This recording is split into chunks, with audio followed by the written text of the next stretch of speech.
Salam kebangkitan, salam penuaian. Semangat pagi. Semuanya semangat pagi. Apa kabarnya Bapak Ibu semuanya? Ya, senang sekali hari ini Sabtu 16 November 2024 boleh bersama-sama kembali dengan Bapak Ibu anak-anak Tuhan yang luar biasa ya.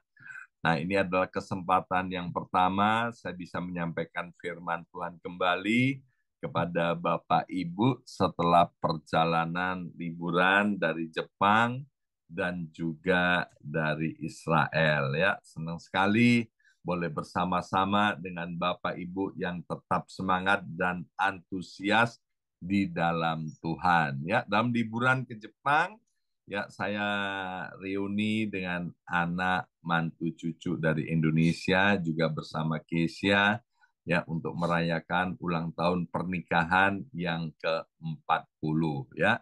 Dan saya sangat menikmati hari-hari yang berkualitas dan indah itu.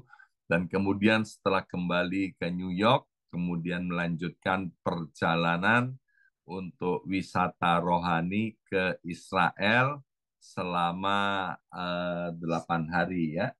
Ya, selama 8 hari. Terima kasih buat doa-doa dan dukungan daripada Bapak Ibu semuanya. Nah, saya mau cerita secara khusus tentang Israel, Bapak Ibu sekalian.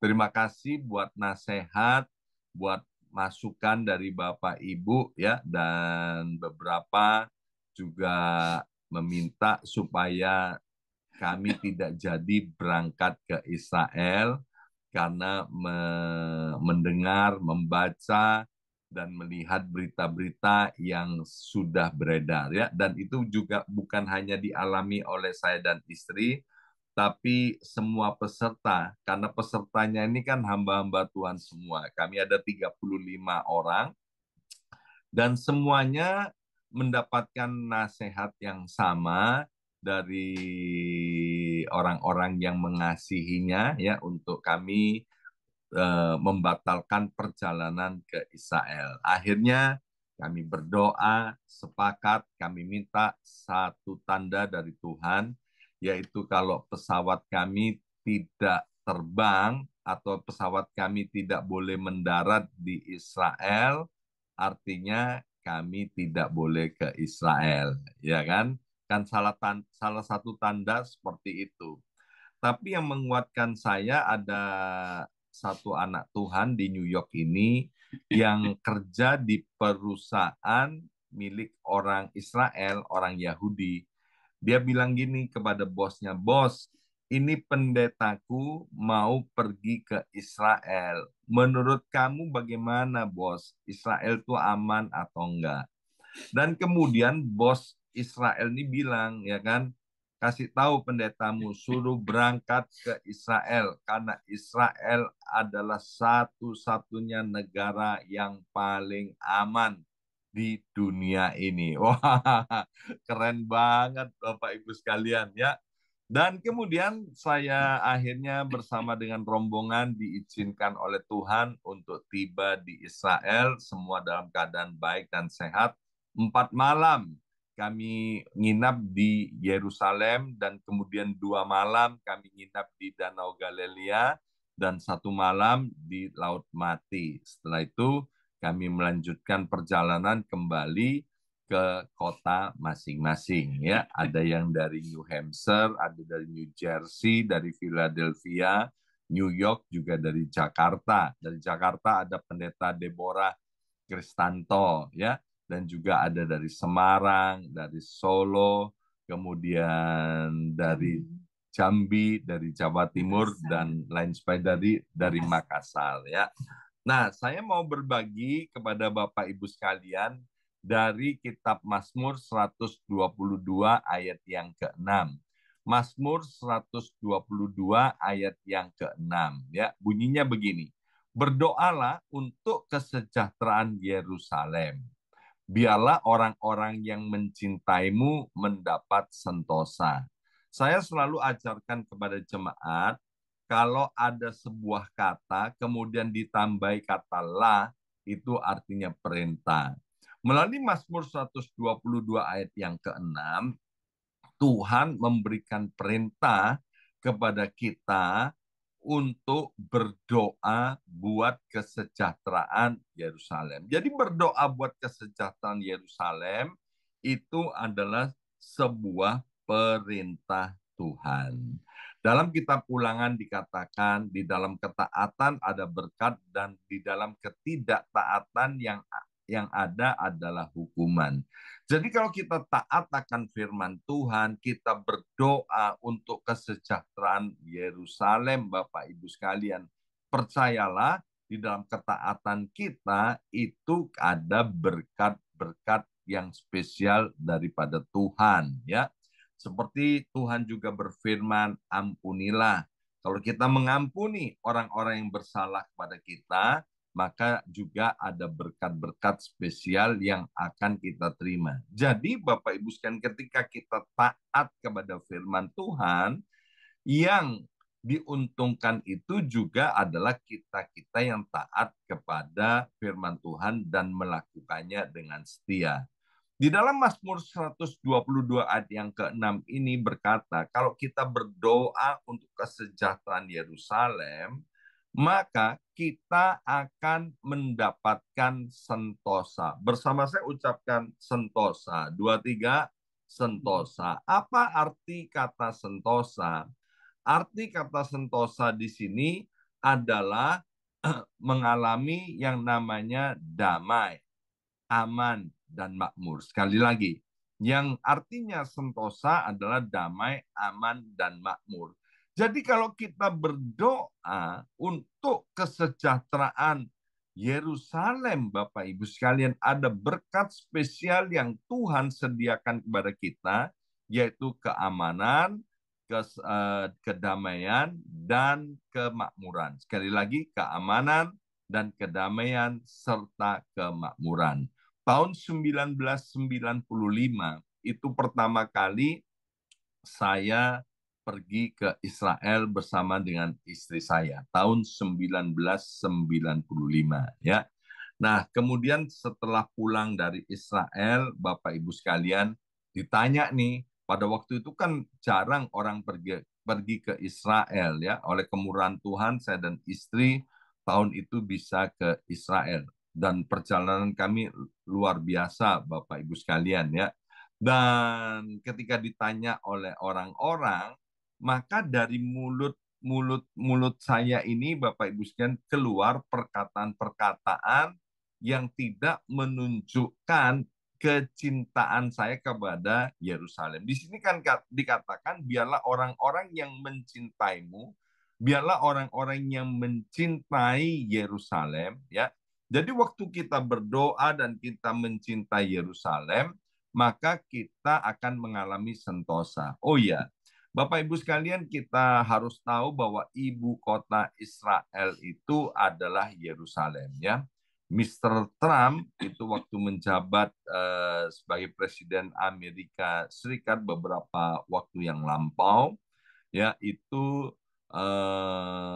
memberikan keputusan mengizinkan bahwa Yerusalem itu menjadi ibu kota daripada Israel kembali, ya. Nah, Bapak Ibu sekalian, yang namanya mencintai, seperti saya mencintai istri saya, ya, seperti saya mencintai keluarga saya, seperti saya mencintai anak mantu cucu saya. Yang namanya mencintai, Bapak Ibu sekalian, tentu perkataan-perkataan yang keluar dari mulut lidah ini adalah perkataan-perkataan yang baik, yang mempermuliakan nama Tuhan. Seperti saya mencintai Bapak Ibu semua jemaat BMC New York, ya. Maka kalau ada orang tanya tentang Bapak Ibu semuanya, karena saya mencintai Bapak Ibu semua, maka tentu yang keluar adalah perkataan-perkataan yang baik, yang memuliakan nama Tuhan. Saya bilang begini, ketika ada orang tanya tentang jemaat di BMC New York, saya bilang jemaat-jemaat di BMC New York luar biasa, cinta Tuhan, diberkati oleh Tuhan, ya. saya tidak akan pernah menjelek-jelekan jemaat BMC New York. Demikian juga saya tidak akan pernah menjelek-jelekan istri saya, anggota keluarga saya. Kenapa? Karena saya mencintai mereka. Tetapi waktu orang bertanya tentang Yerusalem pada waktu itu, ya, saya mengeluarkan kata-kata yang tidak mencerminkan kecintaan saya kepada Israel dan Yerusalem, ya. Perkataan-perkataannya negatif, Bapak Ibu sekalian. Sebagai akibatnya apa? Maka selama 20 tahun saya tidak pernah balik kembali ke Israel, ya. Sampai saya ampun sama Tuhan, tobat Tuhan, ampuni saya sudah mengeluarkan perkataan-perkataan yang tidak baik tentang Yerusalem, ya. Dan puji Tuhan, setelah 20 tahun, tepatnya tahun 2015, saya diizinkan kembali oleh Tuhan untuk datang ke Yerusalem, ya, ke Israel. Sehingga pada tahun itu saya langsung sujud. Begitu tiba di Israel, saya sujud mencium tanah Israel itu. Dan setelah itu, Bapak Ibu sekalian, saya terus-menerus bisa diizinkan oleh Tuhan untuk datang ke Israel. Ini adalah kali keempat saya pergi ke Yerusalem dan Israel. Tahun depan ada di dalam agenda, ya, saya akan 2 kali pergi ke Israel, yaitu bulan Juni dan bulan November, ya. Saya harap Bapak Ibu semuanya bisa bergabung, ya. Saya harap Bapak Ibu semua bisa mendapatkan kesempatan untuk pergi ke Israel, ya. Nah, kembali kepada Mazmur 122 ayat yang ke-6, bahwa berdoa dan mencintai Yerusalem itu adalah perintah Tuhan. Dan sebagai ganjarannya, Tuhan memberikan kepada kita sentosa, yaitu keamanan, damai sejahtera, dan kemakmuran.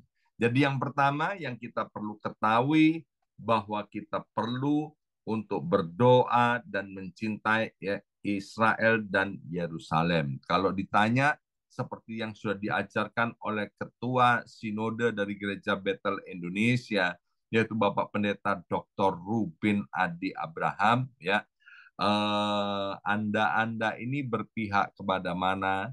Ya, kepada siapa? Kepada Hamas, kepada Hizbullah, atau kepada Israel? Maka jawaban yang bijaksana adalah kami cinta akan perdamaian, ya. Itu yang pertama, Bapak Ibu sekalian. Kemudian dalam kitab Yeremia 29 ayat yang ke-7, Yeremia 29 ayat yang ke-7 dikatakan, usahakanlah kesejahteraan kota kemana aku buang, dan berdoalah. Ya, ada 2 kali kata lah, yaitu usahakanlah dan berdoalah. Untuk kota itu kepada Tuhan, sebab kesejahteraannya adalah kesejahteraanmu.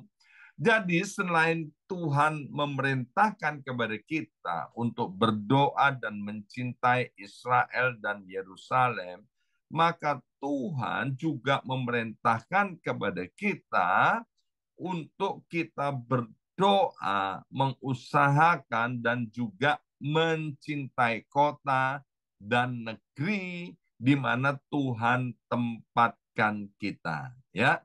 Sebab Alkitab berkata, kalau kita mau mengusahakan, kita mau berdoa dan mencintai kota dan negeri ini, maka kita juga akan memperoleh kesejahteraan, ya, yang daripada Tuhan sendiri.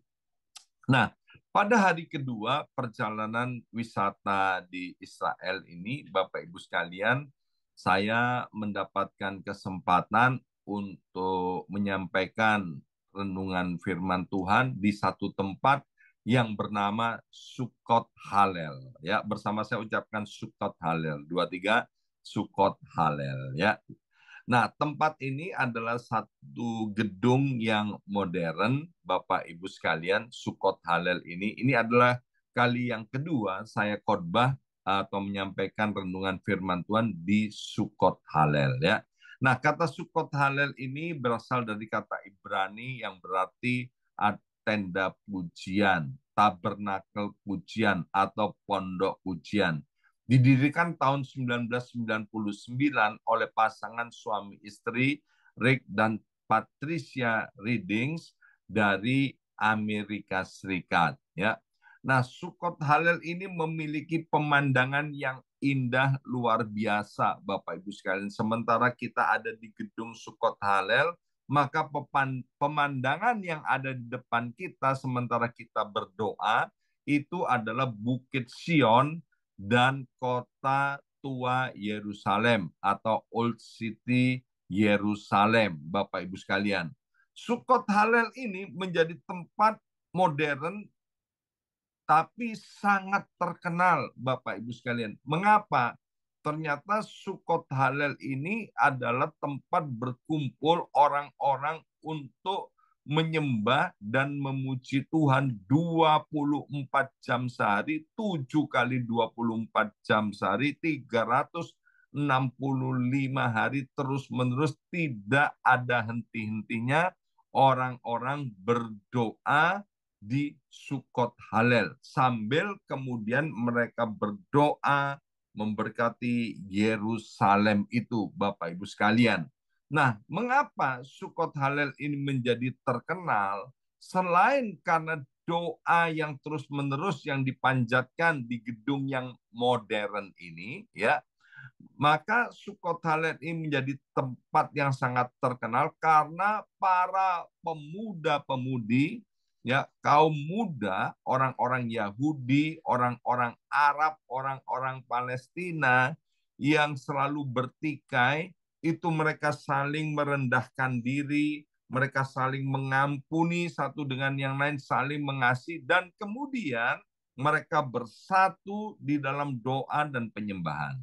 Mazmur 133 ayat pertama sampai dengan ayat yang ketiga berkata, di mana ada kesatuan, di mana ada kerukunan, disitulah berkat-berkat Tuhan dicurahkan. Ya, jadi Bapak Ibu sekalian, setelah saya tiba di Israel, saya semakin mengerti mengapa Israel ini dan Yerusalemnya ini begitu aman. Ya, situasi yang ada di Israel, Bapak Ibu sekalian, sama sekali tidak mencekam. Ya, yang sepi di Israel ini cuman tempat-tempat wisata. Mengapa tempat-tempat wisata itu sepi?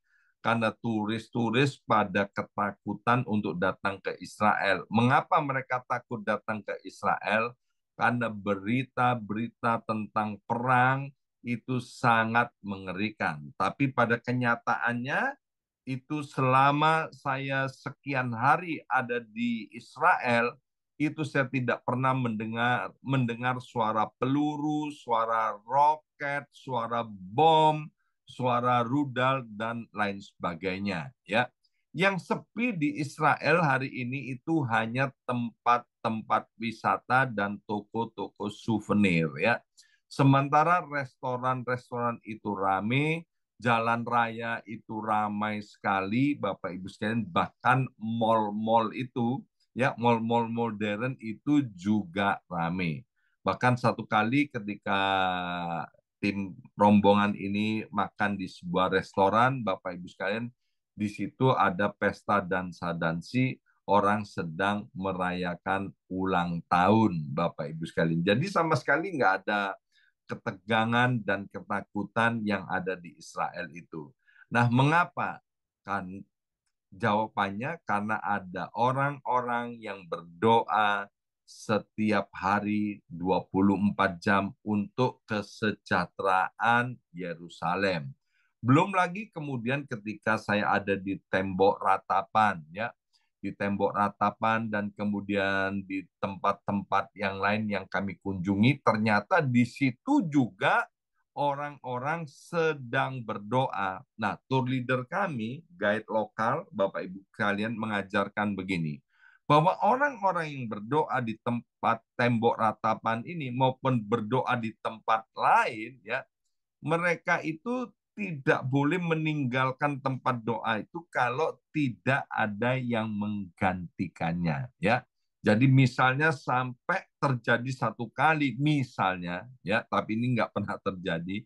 Misalnya terjadi hanya dia sendirian yang berdoa, Bapak Ibu sekalian, maka dia nggak boleh tinggalkan tempat doa itu sampai nanti kemudian ada orang yang menggantikannya. Bapak Ibu tahu nggak?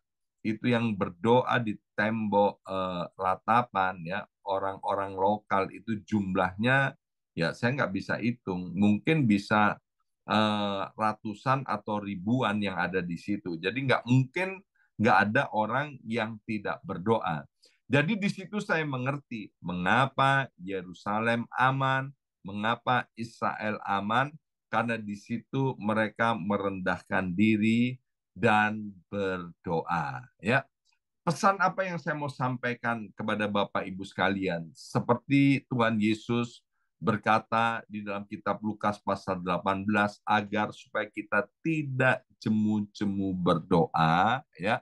Maka itu Bapak Ibu sekalian, biarlah kita menjadi orang Kristen ini, orang yang percaya, biarlah berdoa itu menjadi kekuatan setiap kita, ya. Hamba-hamba Tuhan yang terkenal, mereka mengkhotbahkan, mereka berkata begini, banyak berdoa, banyak berkat, jarang berdoa, jarang berkat, sedikit berdoa, sedikit berkat, dan tidak berdoa, dan itu tidak akan ada berkat, ya, karena nggak berdoa. Maka itu Bapak Ibu sekalian, biarlah kita terus semangat untuk berdoa. Berdoa buat Yerusalem, Israel, berdoa buat kesejahteraan kota kita, dan berdoalah untuk keluarga kita, berdoa untuk kebutuhan-kebutuhan kita, berdoa untuk kesehatan kita, berdoa untuk pemulihan keluarga kita, berdoa untuk usaha, pekerjaan, keuangan, ekonomi kita, bahkan apa yang menjadi pergumulan kita, kita doakan. Itu tidak akan pernah sia-sia. Amin. Sebab apa? Kita berdoa kepada Allah yang hidup, yang namanya Yesus Kristus Tuhan. Ya, kami rombongan pergi ke kubur Yesus, dan di sana memang kubur itu kosong. Membuktikan apa? Membuktikan Yesus itu hidup. Dan kemudian kami juga pergi ke tempat di mana Yesus terangkat ke sorga. Alkitab berkata bahwa Yesus terangkat ke sorga disaksikan oleh 500 orang lebih. Jadi banyak saksinya yang menyatakan Yesus itu hidup dan terangkat ke sorga. Jadi doa kita di dalam nama Yesus itu tidak akan pernah sia-sia. Alkitab berkata Tuhan akan menjadikan segala-galanya indah pada waktunya. Ya, tetap semangat, terus berdoa, karena kalau kita tidak menjadi lemah, kita pasti akan mengalami jawaban-jawaban dari setiap doa-doa kita. Ingat bahwa kita semua dicintai dan dikasih oleh Tuhan. Kita ini adalah anak-anak Bapa. Kita ini adalah kesayangan Bapa di sorga. Mari kita berdoa, materikan setiap benih kebenaran firman Tuhan ini. Bapa, biarlah setiap kami terus menjadikan berdoa itu gaya hidup kami. Karena kami tahu Tuhan, berdoa itu adalah perintah Tuhan. Engkau mau untuk setiap kami berdoa menjadi kesukaan kami. Dan ketika kami berdoa Tuhan, Engkau pasti mendengar, pasti menjawab, pasti mengabulkan doa-doa kami. Dalam nama Yesus kami sudah berdoa. Haleluya. Amin, amin, amin.